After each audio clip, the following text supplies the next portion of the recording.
भारत के स्वतंत्रता आंदोलन में कई आजादी के परवानों ने अपने प्राणों की आहुति दी, जिनके बलिदान से आज हिंदुस्तान आजाद है।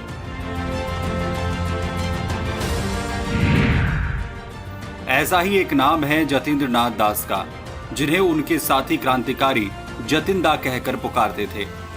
जतिन दा ने बहुत छोटी अवस्था में ही बलिदानी परंपरा का निर्वाह करते हुए अपना बलिदान दिया था। इस 16 वर्ष की अवस्था में ही बंगाल के क्रांतिकारी दल अनुशीलन समिति में सम्मिलित हो गए थे। उनका जन्म कोलकाता के एक साधारण बंगाली परिवार में 27 अक्टूबर 1904 को हुआ। कलकत्ता के विद्यासागर कॉलेज में पढ़ने वाले जतिंद्र को विदेशी कपड़ों की दुकान पर धरना देते हुए गिरफ्तार कर लिया गया और उन्हें 6 महीने की सजा हुई। शीघ्र ही जतींद्र नाथ प्रसिद्ध क्रांतिकारी सचिंद्र नाथ सान्याल के संपर्क में आए, जिसके बाद वे क्रांतिकारी संगठन हिंदुस्तान सोशलिस्ट रिपब्लिकन एसोसिएशन के सदस्य बन गए।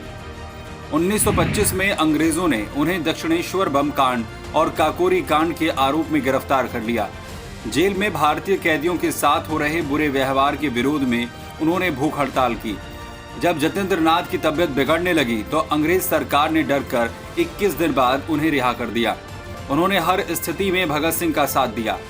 भगत सिंह की गिरफ्तारी के बाद लाहौर षड्यंत्र केस में जतींद्र को भी अन्य लोगों के साथ पकड़ लिया गया।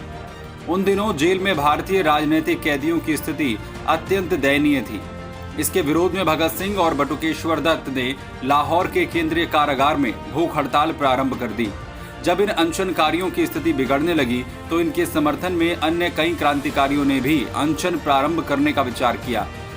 फिर सब ने जतींद्र को भी हड़ताल में शामिल होने के लिए कहा, तो उन्होंने स्पष्ट कह दिया कि मैं अनशन तभी करूंगा जब मुझे कोई इससे पीछे हटने को नहीं कहेगा। मेरे अनशन का अर्थ है जीत या फिर मौत।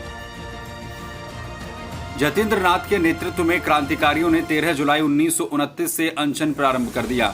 उनके अनशन की अवधि जैसे जैसे बढ़ती जाती थी, वैसे वैसे ही अंग्रेज अधिकारी उनकी भूख हड़ताल को तुड़वाने के प्रयास करते जा रहे थे। उन्हें खुश करने के लिए अंग्रेज अधिकारियों ने भारतीय कैदियों को अच्छा भोजन भी देना आरंभ कर दिया और उसके साथ अच्छा व्यवहार भी करने लगे। परंतु इसके उपरांत भी जितेंद्र अपनी भूख हड़ताल को तोड़ने को तैयार नहीं थे। उनकी भूख हड़ताल को तोड़वाने के सारे प्रयास व्यर्थ हो गए। जेल प्रशासन ने उनके छोटे भाई किरण चंद्र दास को उनकी देखरेख के लिए बुला लिया, पर जतींद्र नाथ दास ने उन्हें इसी शर्त पर अपने साथ रहने की अनुमति दी कि वो उनके संकल्प के बीच नहीं आएगा। हड़ताल का 63वां दिन था।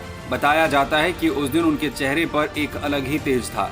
उन्होंने सभी साथियों को साथ में बैठकर गीत गाने के लिए कहा। अपने छोटे भाई को पास में बैठाकर उसका खूब लाड़ किया। उनके एक साथी विजय सिन्हा ने उनका प्रिय गीत एकला चलो रे और फिर वंदे मातरम गाया। ये गीत पूरा होते ही जतींद्र ने इस संसार से विदा ले ली।